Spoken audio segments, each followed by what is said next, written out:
নমস্কার বন্ধুরা, ভালো কিছু দেখুন এবং ভালো কিছু শিখুন। বাস্তব জীবনে এমন কিছু কথা যা আমাদের জানা এবং বোঝা খুব প্রয়োজন, যেই কথাগুলো আমাদের জীবনকে সহজ এবং সরল করে তোলে। একটা কথা কি জানেন, যদি খুঁজতেই হয় তাহলে নিজের মধ্যে লুকিয়ে থাকা প্রতিভাকে খুঁজুন, বাকি সব কিছু আপনি গুগলে পেয়ে যাবেন। ছোট্ট একটি গল্প যে শুন। একবার কি হলো, একজন ভিখারি সে প্রতিদিন একটি স্টেশনের সামনে বসে ভিক্ষা করে। সে প্রতিদিন একটা বাটি নিয়ে আসে, সেই বাটিটা অনেক পুরনো বাটি, এবং ওই বাটির মধ্যে কিছুটা কয়েন রাখার পরে বাটিটা বাজান, এবং বাজানোর পর উনি মুখে বলেন যে আপনি 1 টাকা দিলে উপরওয়ালা আপনাকে 10 টাকা দেবে, আপনি 10 টাকা দিলে ওই উপরওয়ালা আপনাকে 100 টাকা দেবে।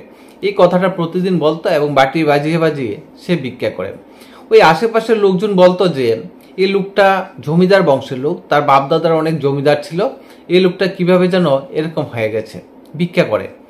তো একবার কি হলো, ওই স্টেশন দিয়ে একজন লোক যাচ্ছিল, একজন বণিক যাচ্ছিল, এবং যাওয়ার সময় হঠাৎ দেখতে পেলো যে এই ভিখারি ভিক্ষা করছে। তাহলে ওই বণিক ওই জায়গাতে দাঁড়ালো এবং দাঁড়ানোর পর ওনার পকেট থেকে কিছু টাকা বের করলো, এবং বের করে উনি টাকাটা গুনতে থাকলেন। তো গুনছেন, আর ভিখারি টাকাটা দেখে মনে মনে ভাবছেন যে এই টাকাগুলো যদি আমি পেয়ে যেতাম তাহলে অনেক ভালো হতো। তার কিছুক্ষণ পরেই ওই বণিক কী করলো, 1000 টাকা এই ভিখারিকে দিল। দেওয়ার পর বললো যে আপনার হাতে যে কটরাটা, এই কটরাটা আমাকে দিয়ে দিন, বাটিটা আমাকে দিয়ে দিন। তো ভিখারি তাকিয়ে রইল, মনে মনে ভাবছে 1000 টাকা আমার এই বাটিটা। তারপর ওই বণিক কী করলো, আরও 1000 টাকা দিল, টোটাল 2000 টাকা দিল। দেওয়ার পর বললো যে এইবার বাটিটা আমাকে দিয়ে দিন 2000 টাকার বিনিময়ে। ভিখারি অনেক খুশি হলো, মনে মনে ভাবছেন যে এই কোন পাগল, আমাকে 2000 টাকা দিচ্ছে একটা বাটির জন্য।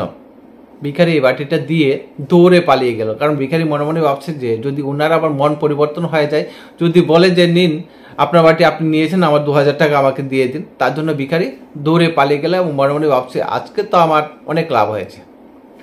আর এইদিকে বাটি নিয়ে ওই বণিক ট্রেনের মধ্যে বসে গেলেন, এবং বসার পর উনি মনে মনে ভাবছেন যে ট্রেনটা তাড়াতাড়ি ছেড়ে দিলে ভালো হতো, কারণ ভিখারি যদি আবার আসার পর যদি বলে যে আপনার 2000 টাকা আপনি রাখুন, আমার বাটি আমাকে ফেরত দিন। বণিক এই কথাটা ভাবছে। তার কিছুক্ষণ পরেই ট্রেনটা ছেড়ে দিল, এবং বণিক একটু শ্বাস নিল, কারণ ওই বাটিটা ছিল একটা স্বর্ণের বাটি। উনি ছিলেন জমিদার বংশের লোক, ভিখারি ছিল জমিদার বংশের লোক। তো জমিদার বাড়িতে আগে স্বর্ণের অনেক পাত্র থাকতো, আর ওই একটা বাটি দিয়ে উনি ভিক্ষা করতেন।